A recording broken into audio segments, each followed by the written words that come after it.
Jagat media sosial Twitter tengah diramaikan dengan gambar spanduk minimarket Indomaret di Bekasi. Spanduk berukuran 1 kali 0,5 meter itu bertuliskan ajakan kepada konsumen berani melaporkan praktik pungutan liar atau pungli parkir yang meresahkan.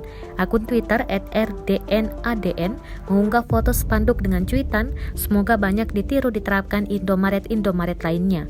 Foto dalam unggahan berisi, "Parkir gratis khusus konsumen Indomaret. Apabila ada pihak meminta uang parkir dan Anda merasa dirugikan, silakan laporkan pasal 368 dan 371 KUHP. Adapun jika mengacu pada pasal 368 KUHP berisi tentang tindakan pemerasan, sedangkan untuk pasal 371 KUHP tentang pencabutan hak."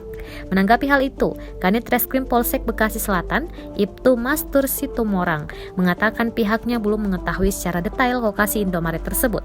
Dia menambahkan isi spanduk itu menerangkan tentang praktik pemaksaan tarif parkir di Indomaret jika konsumen merasa dirugikan.